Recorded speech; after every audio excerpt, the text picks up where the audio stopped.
Olá, pessoal, tudo bem com vocês? Aqui é a professora Luciane e agora vamos falar um pouco sobre Química Analítica Qualitativa Ânions. Nós já tivemos a primeira parte dessa disciplina, que era cátions. Para quem está chegando agora, seja bem-vindo e vamos começar então com os ânions, tá? Nessa aula, nós vamos estudar um pouco sobre a química analítica, né, sobre os princípios da química analítica e também vamos ver o que ela é capaz de fazer e por que a gente sempre diz que a química analítica qualitativa é o CSI da química. Vamos lá, então? Bem, a química analítica é um segmento da química que atua na separação, na identificação, na determinação quantitativa e qualitativa de componentes de uma determinada amostra, seja por meio da utilização de métodos e procedimentos clássicos ou instrumentais.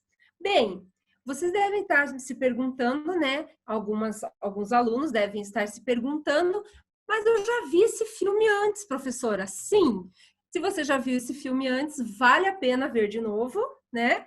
E se você não viu, você vai ver pela primeira vez, tá bom? Mas eu sempre passo essa introdução no início da química analítica, porque é importante que quem não assistiu essas aulas ainda saiba que esse conteúdo é bem recorrente, né, nos outros tipos de química analítica, tá bom? Então vamos lá. Nessa primeira aula, então, nós vamos estudar um pouco sobre os conceitos da química analítica. Eu já falei para vocês, né, que a química analítica, ela trabalha com a determinação, a quantificação das substâncias químicas presentes em uma amostra. E esse é justamente o alvo da química analítica quantitativa. A química analítica quantitativa trata de procedimentos experimentais que determinam a quantidade dos compostos em uma amostra.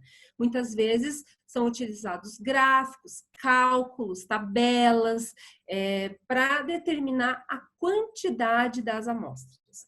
Tá? São muito utilizadas para o doseamento, a determinação de traços de determinadas substâncias a partir de métodos clássicos, que são os métodos de bancada, com instrumentos de laboratório simples, como beckers, LMEs, pipetas, buretas, enfim, pesagem, né, de substâncias, e também com métodos instrumentais, que são métodos mais sofisticados. E também as principais técnicas utilizadas na química analítica quantitativa são a titulometria, a volumetria e outros ensaios, né, também utilizados em escala de bancada, tá bom? Vamos lá, então, para o próximo slide. E a química analítica qualitativa? Bem, a química analítica qualitativa vai dizer o que tem dentro da sua amostra, não o quanto tem. Ele vai tratar da qualidade qualitativa, tá? São procedimentos experimentais que são utilizados para determinar quais espécies químicas estão presentes nesta amostra. E são utilizados muitas vezes testes físicos, físico-químicos, que são capazes de identificar íons, moléculas e outras espécies que compõem a sua amostra de interesse, tá bom? Então, seguindo adiante, né? As reações químicas, elas podem ser evidenciadas de muitas formas, tá? Elas podem ser visualizadas, né, por meios, né, visuais, certo? Né? Se ela é visualizada, por meio visual, ora bola, né? Por quê? Muitas reações químicas apresentam mudança de cor, certo? Há muitas reações químicas apresentam a formação de precipitados, ou seja, fases sólidas, insolúveis dentro da sua amostra. Algum desprendimento de gás, de vapor, principalmente vapor, né? Muitos vapores são com cores diferentes, são amarelos, vermelhos, entende? Então, alguns vapores são coloridos, mas mesmo se existe ali a formação de uma fumacinha diferente na sua amostra, pode saber que houve a reação química. E algumas reações acontece a liberação de hidrogênio, que é denunciada pela efervescência. ou talvez também a formação de hidrogênio, CO2, entendeu?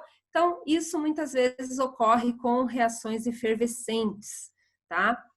Então, vamos lá, seguindo a nossa aula, né? E também nós temos procedimentos, né, métodos, né, não visuais que indicam, acusam que que ocorreu uma alteração na sua amostra.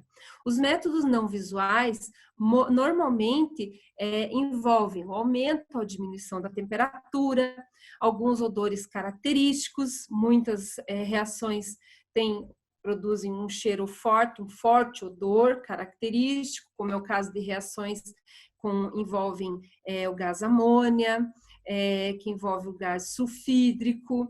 Então, cloro, elas liberam odores característicos e muitas vezes você não vê, você só sente o cheiro, tá? Então, você pode saber que ali aconteceu alguma coisa.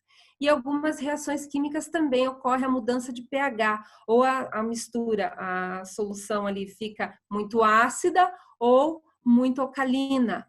Então, só que você não vê aquilo acontecer. Quando você percebe, você já alterou o pH da sua solução, você não sabe o que aconteceu ali, você sabe que houve uma reação química, ou né, houve a acidificação, ou alcalinização, enfim, daí aconteceu a mudança de pH da sua solução. E você só vai descobrir se você usar um papel indicador, um indicador como fenolftaleína, alaranjado de metila ou até mesmo um pH-metro, que é um instrumento analítico, tá bom? Então, seguimos adiante. Alguns métodos de análise muito utilizados em química analítica são os métodos clássicos, que são utilizados em análises esporádicas com baixo custo de equipamentos. Utilizo equipamentos e vidrarias de fácil aquisição, normalmente são realizadas em escala de macroanálise e semimicroanálise, ou seja, com grande quantidade de amostra. Você não precisa ficar regulando ali a quantidade da amostra ou do reagente. Lógico que você não vai desperdiçar, mas pelo menos você não é tão pouca amostra, né? E esses são os métodos clássicos. Normalmente, na química analítica qualitativa, nós utilizamos métodos clássicos para a identificação das amostras. E também os métodos instrumentais, que são usados em análises rotineiras de larga escala com equipamentos de alto custo, em laboratórios de pesquisa e controle de qualidade. Muitas vezes esses equipamentos, eles são calibrados, eles exigem a capacitação técnica de pessoas para trabalhar com eles e para realizar as análises e interpretar os resultados. Bom, então, seguindo adiante, aqui de novo aquela tabela que eu já apresentei na química analítica de cátions, mas para quem não viu, vai ver, né, pela primeira vez.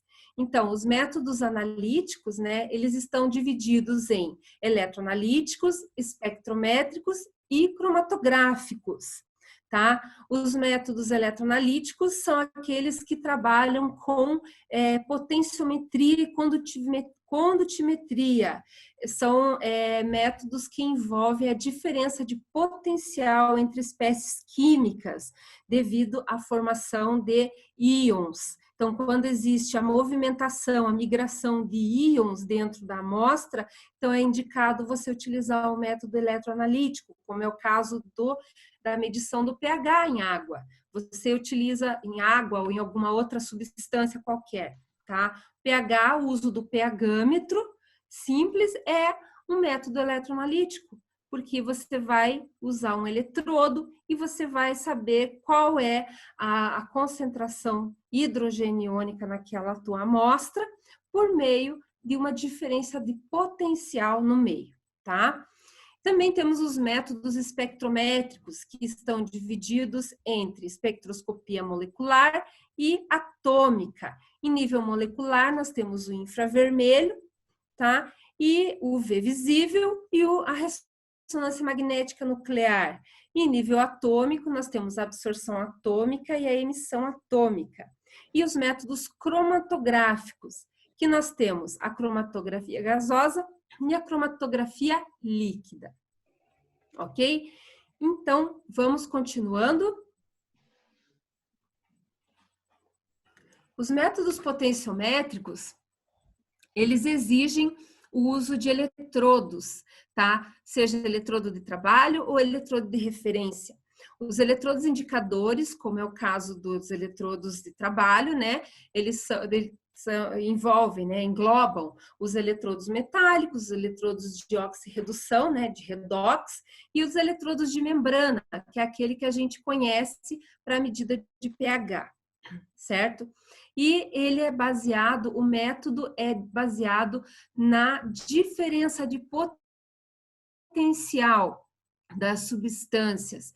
Então, ele vai causar ali, ele vai provocar uma diferença, né, de potencial no meio, e aquela diferença vai gerar um sinal que vai produzir, então, um valor numérico no equipamento, tá? Então, seguindo adiante. Os eletrodos de membrana, ou íons seletivos, são os que entram em contato com a solução da amostra por meio de uma membrana permeável. Normalmente são eletrodos de vidro, tá? E temos também o eletrodo, o potencial E, né? No caso, o potencial eletroquímico, é medido com base na diferença de potencial entre a membrana semipermeável e a solução analítica. Normalmente, utiliza-se o KCl, né? Ou HCl. Muitas vezes, por que utiliza-se o cloreto de potássio ou ácido clorídrico? Porque eles têm como referência o hidrogênio. Então, ele vai gerar a diferença de potencial em relação ao hidrogênio. E por isso que ele vai medir a concentração, né, de íons H+ na solução, tá? Se você for utilizar, por exemplo, um eletrodo, for fazer um método potenciométrico para determinar espécies analíticas, né, de metais, por exemplo, aí é outro tipo de técnica, outro tipo de instrumentação que você vai utilizar. O eletrodo de referência é um tipo e o eletrodo de trabalho é de outro, para detectar aquela diferença, aquele potencial de oxidação e redução daquele elemento, tá bom? Então, sigamos adiante sobre o eletrodo de pH ainda, né? Nós temos aqui um esqueminha que mostra o nosso eletrodo combinado de vidro, né? Nós temos a solução saturada de cloreto de potássio com cloreto de prata, né? Então, o eletrodo é de prata, cloreto de prata, certo? Aqui ele forma uma ponte salina entre a solução e o meio, né? E aqui, então, dentro, ele vai, aqui dentro desse bulbo, né, que tem o eletrodo combinado de prata, cloreto de prata, né? Tem uma solução de ácido clorídrico saturada com cloreto de prata e essa membrana de vidro porosa. Normalmente, os eletrodos, alguns deles, eles têm um invólucro de plástico para proteger esse corpo de vidro, porque esses eletrodos, eles são bem sensíveis.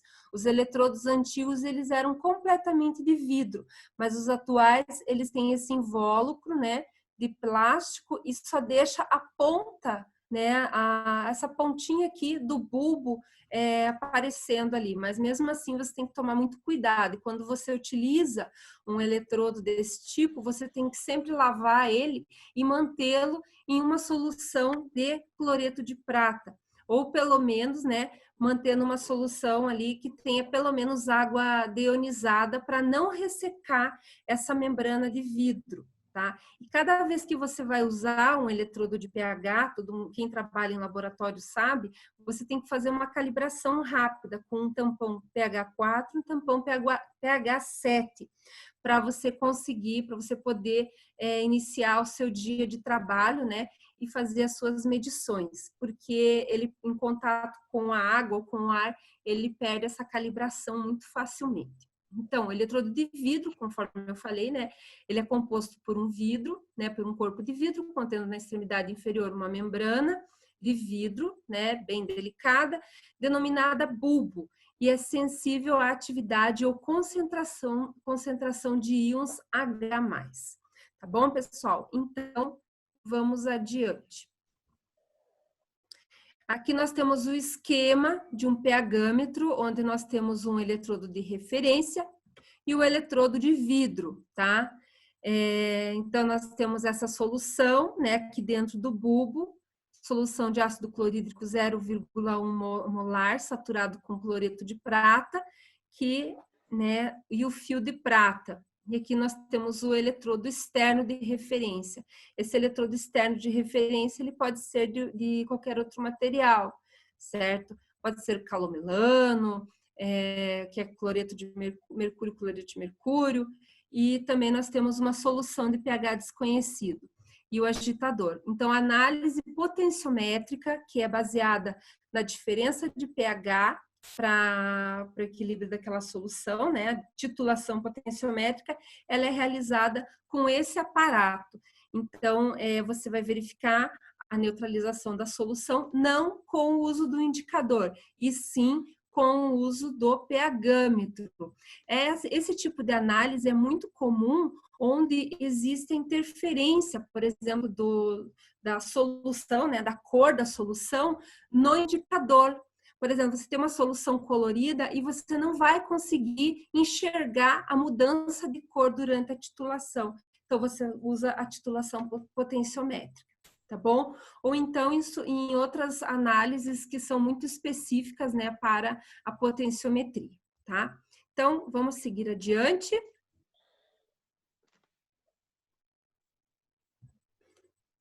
Bem, vou falar um pouco sobre a espectroscopia ultravioleta visível. Ela baseia-se na medida da quantidade de luz que atravessa uma amostra, sendo que parte dessa radiação é absorvida e a outra é emitida. A absorção depende da concentração da amostra e da espessura da solução, ou caminho óptico, que é dada pelo seguinte, né, pela seguinte forma, tá no próximo slide. Então, nós temos aqui uma cubeta, né, que tem uma espessura conhecida, um diâmetro conhecido, que a gente vai ter, então, o caminho óptico, o comprimento desse caminho, tá? E 0 é o feixe de luz incidente, e aqui é o feixe de luz que é transmitido. Então, parte dessa energia é absorvida e outra parte é transmitida, tá? E nós temos a espessura. Daí você tem uma equação que é baseada na lei de Beer-Lambert, que você vai descobrir qual que é a concentração dessa amostra em função do caminho óptico e de todos esses dados aqui que foram fornecidos. Tá bom? Então, vamos seguir adiante.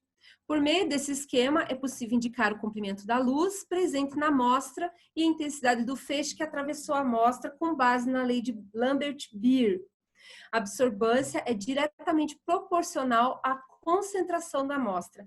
Então, no ensaio de ultravioleta visível, a unidade que a gente usa é a absorbância. Muitas vezes, dependendo do método analítico, você vai usar a transmitância. Transmitância é o inverso da absorbância. Aí você vai utilizar, né, esses valores para quantificar as espécies presentes na sua amostra. Lógico que também você vai usar um comprimento de onda no seu equipamento que vai captar a radiação emitida pela sua amostra naquele comprimento de onda. Por exemplo, se você vai fazer uma análise de ferro, o teu equipamento deve estar calibrado, tá, para aquele comprimento de onda. Daí o feixe, ele vai ser emitido justamente naquele comprimento de onda. Então, não tem erro, tá? Não tem erro, e daí você consegue detectar a quantidade de ferro que tem na sua amostra. Ou de qualquer outro metal, né? Dependendo do que você estiver analisando. Então, nós temos aqui as partes do espectrofotômetro, né? Nós temos aqui uma fonte luminosa, né? A fonte de luz, né? Nós temos uma lente, certo? E um prisma. o prisma ele vai partir, né? Vai recortar, né, o feixe luminoso, ou seja, vai dividir o feixe luminoso em várias partes. E de acordo, e aqui nós temos uma fenda, certo? Uma fenda por onde vai passar esse feixe de luz. Essa fenda ela é regulada de acordo com o seu equipamento, com o tipo de análise que você quer fazer. Aí, aqui nós temos, por essa fenda, vai passar o raio, e daí ele vai atravessar a amostra e vai chegar nessa lente aqui. Desta lente vai ser emitido um sinal, né? Um sinal que vai ser convertido em números e vai dar a concentração da substância na sua amostra, tá bom? Então, seguindo adiante.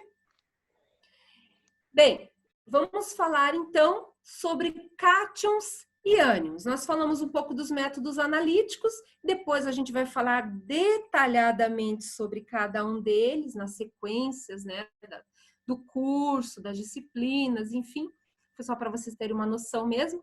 E a nossa disciplina é Química Analítica Qualitativa, ânions. Então, nós vamos falar dos ânions. Quem são os cátions e quem são os ânions? Bom, pessoal, como a gente sempre fala, a gente sempre bate nessa tecla, né? Eu e o professor Eduardo, das nossas aulas, a gente fala que cátions são espécies químicas que tendem a perder elétrons ou doar elétrons e são positivas. E ânions, eles tendem a receber elétrons numa ligação química e, por isso, eles se tornam cada vez mais negativos. Então, os cátions são as espécies positivas e os ânions são as espécies negativas. Normalmente, na tabela periódica, nos grupos 1, 2 e 3, nós temos predominantemente a formação de cátions. E a partir do grupo 5 em diante, né, 6, 7, 8, 6, 7, né, 8 é os gases nobres, nós temos, da família 6, 7A, né, nós temos a formação dos ânions, né, lá na família, no grupo 17, 16. Então, beleza. Os cátions e ânions. Voltando aqui. Os átomos, né, os elementos químicos, eles são compostos por átomos, certo? Átomos de elementos químicos, tá? São átomos. E esses elementos, eles formam íons. Se o íon é positivo, ou seja, ele está mais para a esquerda da tabela periódica, né, para a sua esquerda da tabela periódica, ele é um cátion. E se ele for mais eletronegativo, ele forma um ânion. Quando ele é um cátion, ele perde elétrons. E quando ele é um ânion, ele ganhou elétrons, tá bom? Então, essa é basicamente a premissa de todas as disciplinas, né, da química analítica, da química inorgânica, da química orgânica. Tudo que você for trabalhar em química vai mexer na tabela periódica. Tá bom, pessoal? Então, seguimos o próximo slide. Continuando na nossa disciplina. A análise sistemática dos ânions, ela é diferente da análise sistemática dos cátions, tá? Porque a química analítica qualitativa, enquanto disciplina de química, ela tem como conteúdo, né, principal o estudo da teoria do equilíbrio químico e análise química qualitativa inorgânica, tá? Então, você só vai trabalhar com compostos inorgânicos aqui, tá? Por meio da precipitação, complexação e óxido-redução. Então, muitas vezes nós vamos ouvir falar em reação de complexação, ou seja, formou complexos, porque muitos dos elementos químicos que a gente estuda na química qualitativa, química analítica qualitativa, formam complexos, são metais de transição. Então, eles formam complexos porque existem vários estados de oxidação, certo? Como, por exemplo, cromo, cobre, ferro, eles têm vários estados de oxidação, então muitos deles formam complexos. E também existe bastante reações que ocorre a oxidação ou a redução. Então, se preparem, porque a gente vai ver bastante reação química, bastante reação mesmo, que envolve a oxidação e redução de espécies químicas, tá bom? Oxirredução, tem muita coisa aí que vocês vão ver, tá? E os cátions? Bem, os cátions, eles encontram-se divididos em 5 grupos de acordo com os agentes precipitantes, denominados reagentes de grupo, com exceção do grupo 5, que exige reações com agentes específicos. Isso na química analítica qualitativa dos cátions, tá bom? Então, normalmente, a gente faz essa análise sistemática bem certinha na análise dos cátions.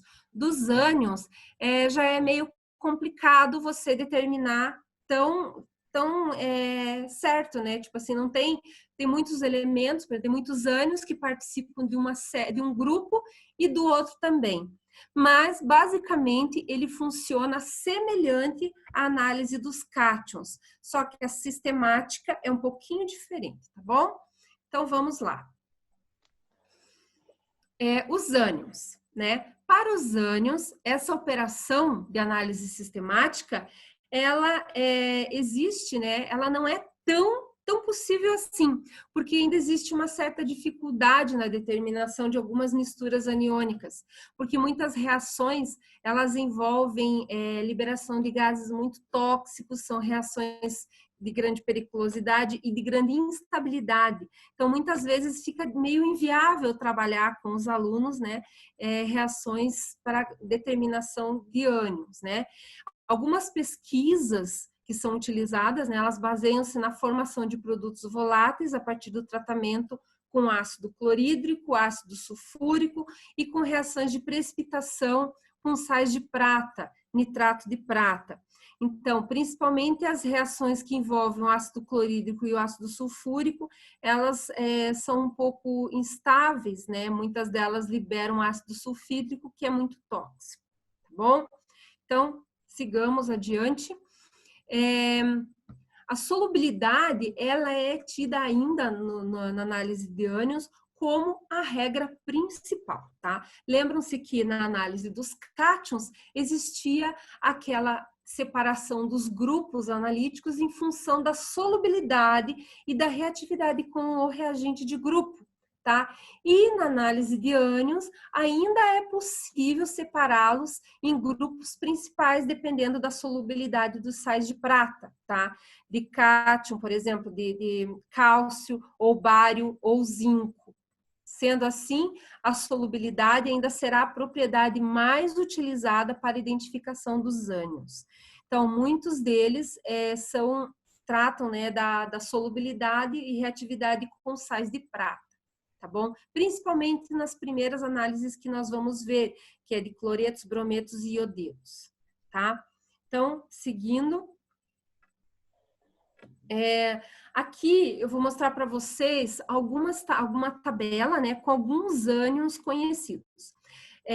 Na análise sistemática dos cátions, a gente costuma falar que também existe uma tabela de cátions, que alguns cátions são monovalentes, que alguns cátions são bivalentes, outros são trivalentes, tetravalentes, hexavalentes, tá? Beleza.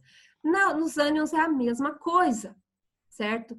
Só que o que muda, né, no caso, né, o nome, você não vai falar do metal em si, não é o cloro, você vai falar do cloreto, né? Por exemplo, o cloreto, ele vai apresentar com várias configurações ali diferentes, por exemplo, cloreto Cl-1, aí tem hipoclorito ClO-1, clorito, clorato, né? Perclorato. Então, vocês vão ouvir muito falar em perclórico, hipoclórico, tá? Permanganato, manganato, né? Hipofosfórico, né? E assim por diante. Então, aqui eu tenho alguns exemplos de alguns ânions monovalentes, como é o caso do cloreto, do hipoclorito, do perclorato, do permanganato, também do cianeto, isocianeto, E depois temos também alguns ânions bivalentes, como é o caso do sulfeto, que é derivado do ácido sulfídrico, o sulfito também, sulfato, que é derivado do ácido sulfúrico, que é bivalente, o carbonato, derivado do ácido carbônico, que é bivalente também, o cromato, fosfato, tá? O fosfato já é trivalente, é derivado do ácido fosfórico, borato, derivado do ácido bórico, também é trivalente, e lá embaixo, como tetravalente, temos o silicato e o pirofosfato. Então, essa tabela aqui é alguns ânions, tem bastante, tem mais ainda, tá, pessoal? Então, mas o que a gente costuma mais ver nas reações químicas são esses ânions, né? Como, por exemplo, sulfato, carbonato, cloreto, brometo, sulfeto, iodeto, né? Então, alguns deles são bastante recorrentes nas reações químicas que a gente tem trabalhado aí no nosso curso, tá bom? Então, seguimos adiante. Para a classificação dos ânions, foi utilizado, né? Eu peguei um artigo para referência, onde as famílias, né, dos ânions, os grupos de ânions são classificados, são identificados por classes, né? E o esquema de identificação por classes, ele não é muito utilizado, porque muitos ânions pertencem a mais de uma classe. E os métodos, alguns métodos, né, não são muito satisfatórios. Então, por isso que determinar os ânions por classes ainda não é 100% garantido. Assim como também, se você fizer análise sistemática, igual é feita para os cátions, né? Então, para os ânions, ele não funciona da mesma forma. Mas, enfim, é o que nós temos, né, para o jantar, né? Então, vamos trabalhar com as classes, vou dizer para vocês quais são as classes dos ânions que a gente pode identificar aí. Então, seguimos adiante. A classe A. A classe A envolve a classificação por produtos voláteis, obtidos pelo tratamento com ácido clorídrico. Isso. A classe A1, né, apresenta gases, né, desprendidos com ácido clorídrico ou ácido sulfúrico diluído. Classe A1 envolve o desprendimento pela reação com ácidos, reação ácida, né? Muitos ânions formam carbonato, como é o caso do ácido carbônico, né? Ele vai formar um carbonato, aí vai formar o bicarbonato, sulfito, tiosulfato, sulfeto, né? A reação com ácido clorídrico vai formar o ácido sulfídrico, né? Vai formar o sulfídrico, desculpa, vai formar o sulfeto. Aí nós temos o nitrito, hipoclorito, cianeto e cianato. Então, esses são alguns gases, né, que são desprendidos da reação em meio ácido. Vamos lá? A classe A2 envolve gases, né, gases ou vapores ácidos desprendidos com ácido sulfúrico concentrado. Todos os ânions, né, e comporta, né, todos os ânions do grupo D1, né, todos os ânions de iodo mais o fluoreto, hexafluorsilicato, cloreto, brometo, iodo, né? Desculpe, todos os ânions da série, da classe 1, agora que eu me toquei, aquele I ali não é iodo, não, é classe 1, A1, tá? A classe A1, né, mais o fluoreto, mais o hexafluorsilicato, mais o cloreto, mais o brometo, mais o iodeto, enfim. A classe A2 envolve todos esses ânions. Próximo, daí nós temos a classe B, né? Classe A e classe B. São os ânions que dependem de reações em solução, reações de precipitação, né? Em solução, como por exemplo, o sulfato, o persulfato, o fosfato, fosfito, hipofosfito. Então, todos esses ânions, eles dependem da reação de precipitação, certo? Os outros são liberação classe A, liberação de vapores de gases, né, de meio ácido, e esse aqui é reação, dependem da precipitação, tá bom? Então, seguindo adiante, nós temos o B2, que são reações de oxirredução, que envolvem principalmente séries de compostos, né, de ânions da mesma família, como por exemplo, né, da mesmo tipo ali, né, que é o manganato e o permanganato, né? O manganês, ele vai variar o estado de oxidação dele no ânion, né, no íon ali, e vai fazer com que haja mais de um composto do mesmo elemento, né? Por exemplo, manganato, permanganato, cromato, dicromato, tá bom? E agora nós temos, né, finalizando a nossa aula, eu sei que é meio confuso esse conteúdo, mas nós vamos seguir adiante ainda com as análises, né, a aplicação dessas análises para essa disciplina. Então, nessa aula a gente só teve uma apresentação de como que pode ser feita a análise sistemática dos ânions, né? E também depois a gente vai ver aplicações dessas análises sistemáticas. Por exemplo, na aula 2 eu achei um artigo que fala sobre a determinação do cloreto, do brometo, do iodeto. Então, nós vamos ver a aplicação dessas análises para a determinação desses ânions. Aí depois eu vou falar um pouco sobre os sulfatos e os carbonatos na água, na presença de água, e ainda pretendo falar também sobre o nitrogênio e seus compostos. Então, tem bastante coisa ainda para a gente ver, tá, pessoal? Calma que essa disciplina só está no começo. Essa primeira aula parece assim meio vaga, meio confusa, mas depois vocês vão ver a coisa se encaixando, né? Então, vamos lá, então, para finalizar a nossa aula, né? Onde é que a gente pode utilizar os métodos analíticos? Bom, a gente já falou isso em outra ocasião, né? E vocês já ouviram falar muito sobre as análises qualitativas e quantitativas. Elas são usadas, assim, em inúmeros contextos, tá? Tanto na vida prática quanto na vida acadêmica, até mesmo se você for fazer for fabricar um detergente biodegradável na sua casa. Então, você vai utilizar um método para fazer aquela reação, com que aquela reação aconteça. E para saber se aquela reação realmente aconteceu, você vai utilizar, né, um procedimento analítico, né? Seja um qualitativo, um quantitativo, mas você vai determinar ali no seu dia a dia, no seu cotidiano, como que você vai identificar se aquele sabão que você fez funcionou ou não.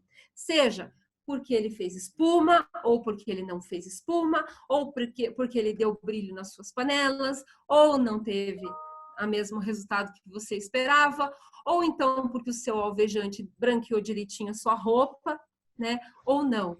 Então, isso é também uma análise qualitativa, ou não é? É um procedimento analítico qualitativo, mesmo dentro da sua casa. Por exemplo, quando você vai pintar a sua parede, né? Muitas vezes você pede para um pintor fazer isso, mas às vezes, quando você gosta de fazer, você vai lá e mistura a tinta, né? Numa porcentagem diferente de água lá, né? Uma porcentagem que é indicada lá na diluição indicada, e às vezes você vai passar na sua parede e percebe que a tinta não ficou daquele jeito. Aí você vai pensar, poxa, será que eu fiz a diluição correta? Aí é um método analítico, é ou não é? É um método quantitativo, é ou não é? Então, a química, os métodos analíticos, eles estão presentes na nossa vida, assim, diariamente, tá? E muitas análises, elas são utilizadas em diversos contextos, na ciência, e não só na química, mas também na biologia, na bioquímica, na medicina, como, por exemplo, na determinação da presença ou de ausência de metais no soro sanguíneo, que essa análise é muitas vezes feita nos hemogramas, quando você vai fazer um hemograma, para saber se você tem a presença ou ausência de alguns metais no seu sangue, né? Se você está contaminado com alguma substância tóxica, algum metal pesado, você vai fazer a determinação de metais pesados por um procedimento analítico, né? Normalmente é um método instrumental, tá? E também aquelas análises antidoping, né?